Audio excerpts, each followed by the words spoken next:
So you've just arrived in a new town and you've got your bike, your backpack and your tent, and you're looking for a place to spend the night.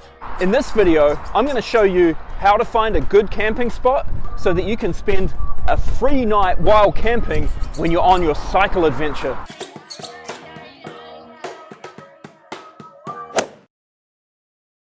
Often on a cycle adventure, you'll find yourself rolling into a new town that you've never seen before.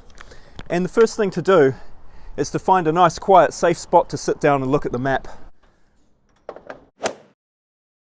You can learn a lot from looking at a map of a city, especially if you're using Google Maps and using the satellite view.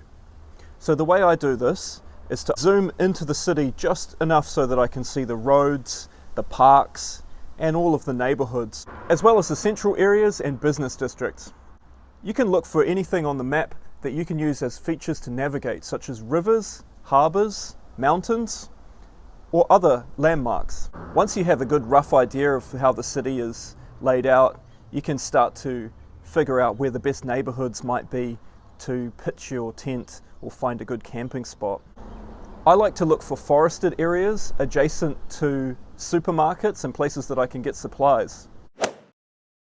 When you've identified a nice neighborhood, you can check it out by riding through, having a look around and seeing if you can find access to any adjacent parks.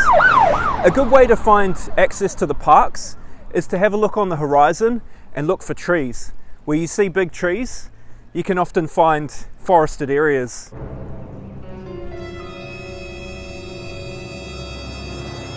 I like to remain hidden when I'm camping out, a concept known as stealth camping. So I make sure to keep my clothes dark and take the reflectors off my bike. That way, I can't be spotted coming or going from my campsite.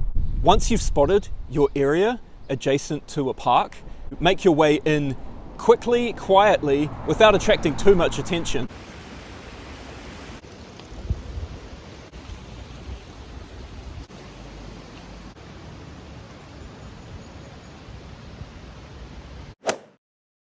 Once I've reached a good looking spot, I like to leave my bike and go for a bit of a walk so that I can find a nice flat area to pitch my tent.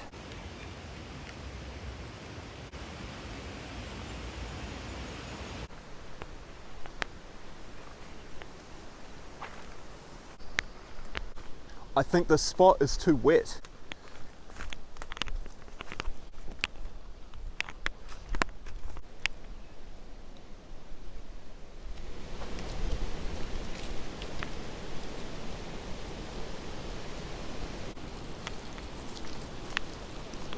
Down here looks good.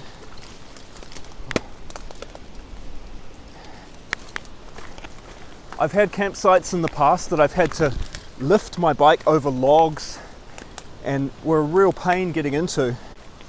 Generally, the harder it is to reach the campsite, the less chance you'll be disturbed. Wow, I found a nice flat spot at the base of these huge trees. If you are camping underneath trees, make sure that there's no dead branches that will fall on you in the night.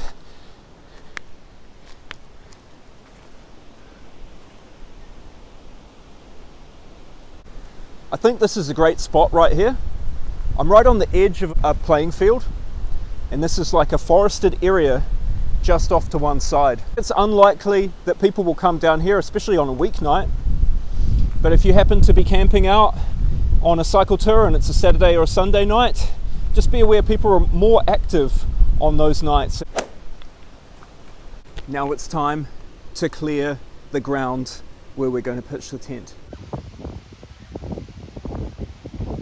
I've cleared an area here that's just big enough for me to lie down. It doesn't need to be cleared for the footprint of the whole tent. If it's raining, then you should make sure that you're on higher ground and that the water will run away from your tent and not run underneath it, because that can make you wake up very cold and wet in the night. I use this 2-person dome tent. It's very inexpensive, it packs down small and it's light to carry. A good rule of thumb is to wait until it gets dark before you pitch your tent if you don't want to be discovered. Unless you've found a great spot where you're completely hidden away, and then go ahead, Pitch your tent, rest, and enjoy. Here's a few of my favourite wild camping spots. Leave a comment below and let me know yours.